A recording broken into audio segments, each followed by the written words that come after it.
c'est le Père Noël. Aujourd'hui, je vous invite à regarder une petite vidéo de mon village qui est pris d'assaut par des vilains Oni et des vilains samouraïs de la préfecture de Ryo pour le jeu Bushido. Ces petites figurines de métal vont évoluer sur une petite table enneigée au milieu de mon village et de mes petits bonhommes de neige. Leur but va être simple, d'essayer de faire des morts comme ils savent faire ces petits humains, pendant que moi je suis en train de préparer mes petits cadeaux pour vous amener plein de petits pitou plastiques pour vous amuser avec vos enfants et vos amis. Donc je vais laisser place à la partie et je vous dis à l'an prochain dans la cheminée les amis.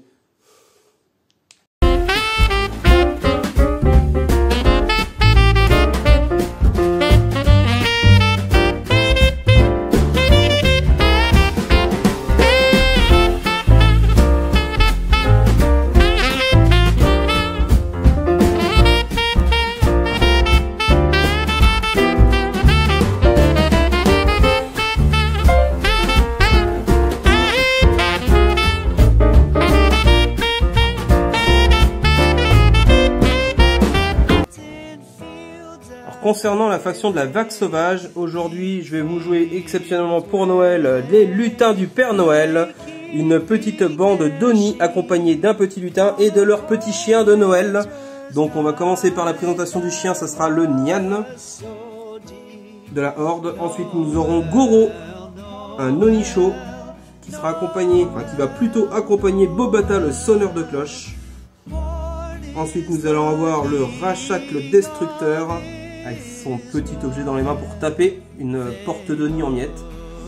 Et un petit punching ball, l'esclave des Oni, avec sa petite lance. Et moi j'ajouterais qu'on entend lui chanter Jingle Bell, Jingle Bell. C'est normal, il a sa cloche. Donc 100 points tout pile. Et je vais jouer le thème Alpha, qui est le thème dédié aux Oni, qui permet de réduire le coût en pointerie de 1 point des Oni, et de donner 2-3 petites règles que vous verrez par la suite. Donc pour affronter les Oni, il va y avoir Mika avec sa préfecture de Ryu, avec une nouvelle figue qui nous sort exceptionnellement pour Noël. Et oui, mon petit dragon qui est spéciale édition pour cette vidéo. Donc je vais te laisser nous présenter un petit peu tout le monde, en commençant bien sûr par le dragon. Alors le dragon, Mizuki, qui est un gros violent à 30 points, vous allez voir, il fait le café le machin. Ensuite, après il y a son copain Takashi Hiro, qui est un samouraï qui tape bien fort aussi. On a Takashi Akira, c'est un peu le même délire que son copain, c'est encore un samouraï qui tape très fort. Après on a Takashi Tetsuya, qui est encore un samouraï, mais là c'est plus du soft, c'est plus pour gérer les autres. Et Takashi Mika, de la même manière, c'est plus pour gérer en attendant que les autres viennent cogner comme des sourds. Donc présentation de la table et du scénario, ça va être un scénario bien sûr édition de Noël. Donc Bushido, table de 60 par 60, on va se battre dans le village du Père Noël et on va tenter d'avoir les faveurs de ce dernier. Donc il va y avoir 3 objectifs, nous allons avoir un objectif ici, un petit bonhomme de neige, le Père Noël en point central de la table et un autre petit bonhomme de neige avec des petits lutins qui lui grimpent dessus. Le scénar va être tout simple, c'est un petit scénario maison, il va falloir prendre les objectifs qui sont tous en milieu de table. Pour les prendre, on vient en contact du décor et on fait une action scénaristique simple qui nous permet d'en prendre le contrôle. Et à la fin du tour où on relèvera les scores, et ben on marquera tous les points de victoire qu'on a scorés. Donc c'est pas comme dans les scénars habituels de Bushido où on marque des points de scénario et après on les cumule. Et quand on fait le comptage au tour X qui est donné, c'est celui qui a le plus de points de scénario qui marque un point de victoire. Là, on va scorer directement des points de points de victoire. Donc ça va scorer très vite. Chaque objectif rapportera un point de victoire. L'objectif central rapportera 2 points de victoire. Normal, c'est le Père Noël. Petite règle spéciale pour le Père Noël. À la fin du tour où vous avez le joueur qui prend le contrôle du Père Noël, pourra, au lieu de marquer les 2 points de victoire, décider de sacrifier les points de victoire, de ne pas scorer ces 2 points-là, mais par contre de gagner 2 dés bonus qu'il pourra utiliser sur le tour suivant. Il aura gagné les faveurs du Père Noël. Par contre, pour ce faire, vous verrez, il y aura une surprise. Il aura une action spéciale à faire pour pouvoir vraiment s'attirer les faveurs du Père Noël et pouvoir utiliser ces dés bonus. Dés qu'il pourra utiliser pour n'importe quoi, hein. En gros, pour faire simple, on pourra s'en servir. Au lieu de faire un boost de ki, par exemple, on va utiliser directement ce petit dé bonus qui va nous économiser pas mal de ki lors de la partie. Ça pourra être utilisé pour n'importe quelle action qui nécessite de lancer des dés. Et après, dernier tour de la partie, il n'y aura pas les objectifs du coup repasseront neutres et ne pourront pas être utilisés. La partie durera donc 6 tours. Et au 6e tour, on scorera des points de victoire bonus par rapport aux figurines qu'on va tuer. Donc là, ça va être de la bâche pure et dure. Pour le dernier tour, on va se rentrer dans l'art et on marquera un point de victoire par tranche de 10 points que la figurine coûte. Et on arrondira au coût supérieur. Par exemple, une figurine à 16 points rapportera 2 points de victoire. Une figurine à 14 points rapportera 1 point de victoire. On en fera l'arrondi mathématique à la moitié en supérieur. Maintenant, place à la bâche et au déploiement.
Sheep on a cold winter's night that was so deep. Noel, Noel, Noel, Noel. Born is the King of Israel. Résumé du tour 1. Alors en fait, le tour 1 a été fort en rebondissement. Ouais, c'était méga violent. Moi je teste les Oni pour la première fois, Mika teste son dragon pour la première fois. Je me suis rendu compte que le dragon est ultra fort. Les Oni sont ultra bourrins. Donc moi on a tous les deux avancé, quasiment fait courir tout le monde au tour 1. Moi j'ai utilisé la rage des Oni qui leur permet de se donner dès 2 jetons qui supplémentaires. Par contre ils ont l'obligation, derrière ils deviennent berserker, donc ils ont l'obligation d'aller engager en mêlée tout ça donc ils ont rentré dans le lard. La petite pépette là, elle s'est fait aplatir. C'est ça. Par 2 Oni quand même. Ouais, elle a quand même pris 5 points de dégâts direct et puis après c'était pas compliqué de la mettre hors de Pour jeu. la petite histoire, Rachak le destructeur l'a engagé, il a tapé, il fait juste plus 7 au dégâts. Ça fait mal. C'est très mal. Donc elle a survécu mais avec un seul point de vie et du coup Bubata le sonneur de cloche est venu de l'achever sans trop de difficultés. Ça s'est bien passé. Ici on a Goro, c'est lui qui a lancé les hostilités en faisant une petite mêlée sur le bébé samouraï qui est devant là. Il lui a enlevé 2 points de vie. Ouais, ça tient quoi. Pour l'instant ça tient. Voilà, après derrière il y a quand même le samouraï. Ici je sais plus son nom là, celui qui est devant, Rachak le destructeur, qui nous a fait un beau coup de katana, qui a enlevé 4 points de vie, 5 points de vie. Ouais. Sauf que derrière, vu que Bobata il a couché la nénette, il a utilisé la consumée lame qui lui a permis de récupérer autant de points de vie qu'elle avait de jetons qui. Elle en avait qu'un, donc il a récupéré un point de vie. Derrière, le dragon, pas content, il a fait un beau petit souffle en utilisant 3 jetons qui. C'est ça. Qui lui a permis de faire une attaque circulaire. Qui s'appelle coup circulaire, qui fait que je tire sur tout le monde à 360 degrés. À portée de souffle. Donc le dragon d'ici en fait a brûlé mes petites oreilles, Là ça a été raté et là ça a été raté. Mais il a quand même enlevé pas mal de points de vie, parce que le sonneur de cloche a perdu 5 points de vie, Rachak maintenant il ne reste plus que 3. Donc les 2 gros Oni ont pris cher. Bon, par contre... Et ils sont par terre. Et ils sont par terre, ils sont au sol aussi. Ils sont au sol. Donc on va attaquer le tour 2. Fin du tour 2.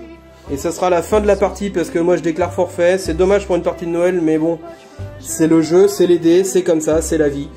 Vous allez comprendre pourquoi. Voilà la table à la fin du tour 2. Voilà ce que Mika m'a enlevé en un tour. Lui qui avait peur des Oni, il m'a dégommé mes 2 Oni en un tour. Lui il est mort parce qu'il s'est sacrifié en fait pour sauver un Oni grâce à sa règle. C'est pas garde du corps, c'est sacrifice. Ce qui lui a permis de temporiser, de gagner un tour, et lui il meurt avant d'être activé. Mais son dragon il a ressoufflé, avec les samouraïs au corps à corps, il m'a dégommé les 2 Oni sans fatiguer. Moi je lui ai juste raplati après son deuxième petit samouraï qui était là, avec Goro. Mais là il n'y a vraiment aucun intérêt de continuer étant donné qu'il me reste juste Goro et mon Niam qui est quasiment mort parce qu'il lui reste que 3 points de vie. Donc ils vont mourir tous les deux au prochain tour. Clairement parce qu'il a deux gros samouraïs qui tâchent et un dragon qui est énorme sur lequel je peux rien faire. Il me reste 71 points. Donc malgré tout moi j'ai quand même à la fin du tour, du coup au début du tour on va scorer et moi je vais marquer 2 points de victoire ici parce que j'ai maîtrisé le Père Noël.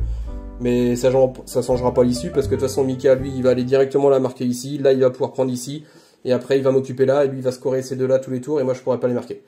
Donc voilà, donc petite partie de Noël qui fut bref. Qui fut bref et je suis désolé pour ça. Mais on s'est rendu compte que le dragon était vraiment super fort, enfin son souffle il est vraiment... S'il y a un gars de chez GCT qui nous regarde, expliquez-nous le dragon pourquoi son souffle est aussi puissant. Après peut-être que je l'ai mal géré, que Mika l'a très bien joué sans le savoir, parce que c'est la première fois qu'il le jouait, ou moi je l'ai pas affronté comme il fallait, mais honnêtement le dragon il se pose, il était à moins de 8 de tout le monde, donc il fait son souffle en fait, et il me tire sur tout le monde. Après c'est vrai que les Oni sont grands, donc il a des gros bonus pour toucher, mais même nativement de toute façon il a 3D pour tirer le dragon, donc c'est quand même assez fort. Il me touchait mon Rashak le destructeur qui était au corps à corps, il me touchait à 2+, enfin même pas, tu me touchais automatiquement. C'était encore plus violent, c'est que j'avais peu de chance de tirer dans mes bonhommes qui étaient dans les corps à corps, et j'étais aidé en plus pour toucher les Oni. Donc là, c'est peut-être trop les deux à la fois, en fait. Donc à retester, on retestera le dragon quand même contre une autre faction, voire ou contre des Bakemono, voir ce que ça donne, parce que les Bakemono sont moins faciles à toucher. Là, je te dis, tes cibles étaient ouais, pour du tir, c'était... Mais même, après, bon, Mika, il a eu une chance insolente, il a fait à chaque fois, il a fait des scores de malade, à chaque fois qu'il tirait, son tir ne fait aucun bonus en force ou en dégâts, mais il me faisait entre 5 et 7 dégâts à chaque fois qu'il tirait. Il faisait des scores de malade sur le tir, donc forcément, ça aide pas, quoi. Donc voilà, petite partie de Noël terminée, et on n'a même pas pu entonner la chanson du petit Père Noël. Ouais, donc pour la peine, tu dois la chanter. Petit Papa Noël, quand tu descendras pas du ciel du coup. Eh ben non, il va pas venir. Et j'aurai pas le droit à mes cadeaux par milliers. Exactement. Bon, petit résumé de partie. Eh ben le dragon il tâche. Quand t'as de la chance au dé, ça aide forcément. Je pense que effectivement je l'ai mal géré, j'aurais dû envoyer mon Nian dessus. Dès le départ, enfin dès le tour 2, je pouvais envoyer mon Nian. Et je pense après le bloquer, je pense que je l'ai mal géré. Je pense qu'il faut essayer de coincer au corps. Toujours pareil, c'est la première fois que je jouais les Oni, c'est la première fois qu'il le jouait, donc moi c'est la première fois que je l'affrontais aussi. Je pense qu'il est pas ingérable, il est vraiment très fort. C'est un délire, en même temps c'est la figurine la plus chère du jeu, donc c'est logique qu'il soit très fort. C'est un dragon quand même, faut pas l'oublier. Mais je pense que voilà, il est gérable, mais son souffle le fait. Après Mika a bien fait parce que t'as utilisé, c'est un thème. J'ai fait le thème, je sais même plus son nom. Enfin, attends, je vais prendre. C'est un thème sans du dragon, voilà, c'est ça. Qui fait que je gagne le double de ki au premier tour. Et ça m'a vachement. Toutes les figurines gagnent le double de ki au premier tour, ce qui fait que le dragon il commence à 6 ki. Donc dès le tour 1, en fait, il peut souffler 2 fois. Là, il l'avait pas fait ce qui n'était pas apporté après son premier. Là, j'ai pas eu besoin, mais ça me laisse la possibilité de souffler 2 fois. Ouais. Donc clairement, si vous jouez le dragon, prenez ça parce que le dragon, comme ça, vous êtes sûr de pouvoir tirer son souffle à tous les tours avec le coup circulaire qui va faire qu'il va toucher toutes les figurines dans les 8 pouces autour de lui. Et ça, c'est horrible. C'est vraiment horrible. Alors après, clairement, contre des figurines de taille humaine, ça sera beaucoup moins facile parce qu'il n'y aura pas de bonus pour les toucher. C'est sûr. Après, c'est vrai que je me suis pas vraiment caché non plus derrière les décors. Maintenant, bon, les Oni, de toute façon, il y a plus 2, plus 3 à chaque fois pour les toucher, donc voir touche auto contre le Rashak parce que les énormes. Je pense que contre une bande de même taille que moi, et qui aurait fait un peu plus gaffe à se mettre à couvert, j'aurais pas eu autant de facilité. Ouais, en fait. Voilà. Après, bon, c'était la partie rigolote, c'était à thème. Voilà, vous avez vu, hein, c'est la période. Donc, c'est pas grave, nous, on a bien rigolé avec Mika quand même, hein, ça a permis de découvrir la figurine. Moi, ça m'a permis de découvrir les Oni. Et ça rigole clairement pas du tout. Quand vous avez un Rashak qui tape avec son arme, il fait plus 4, il a la force, le pépère, et même s'il passe de pas beaucoup, il vous fait plus 7 au dégâts de base. De base, il fait plus 7 sur les dégâts. Donc il rigole clairement pas. Et vu qu'il a 13 ou 14 points de vie, vous pouvez vous permettre de tout mettre en attaque et d'encaisser l'attaque de l'adversaire, parce qu'il y a quasiment personne qui est amène de vous enlever 13 ou 14 points de vie d'un coup. Ouais, c'est ça. Donc, non, mais là c'est mon dragon qui m'a sauvé, hein. Sans le dragon, j'aurais pas rigolé. Donc clairement c'est ce que j'ai fait sur la première attaque, où j'ai tout mis en attaque et je l'ai aplati quoi. Enfin, non, il rigole pas. Après voilà, il a toujours eu des bons jeux en défense. À chaque fois il me pète le 5-6 en défense, quasiment toujours 6 en fait. Vrai. Il a toujours pété le 6 en défense. Pareil, tous les Oni ont peur 6. Il y a que l'Onicho qui a peur 5. Il a jamais eu peur, donc ça change la donne aussi. Il a toujours fait des gros scores, il a jamais raté ses tests de peur, donc forcément ça aide aussi. Donc non, moi clairement la chance, Papa Noël n'était pas avec moi. Il était clairement avec lui. J'étais favorisé. Ouais. Donc on verra l'an prochain, je prendrai ma revanche et je verrai si le Père Noël il sera avec moi. Donc bon bah à plus, et puis maintenant que le studio est prêt, ben on va relancer les vidéos régulièrement. Allez, passez un bon joyeux Noël, et puis bonne fête de fin d'année avec le 31. Bonne fête malgré tout ce qui se passe en ce moment. Voilà, faites attention, bisous à vous, à l'an prochain, ciao. Si cette vidéo vous a plu, likez, et si vous voulez en voir d'autres, abonnez-vous.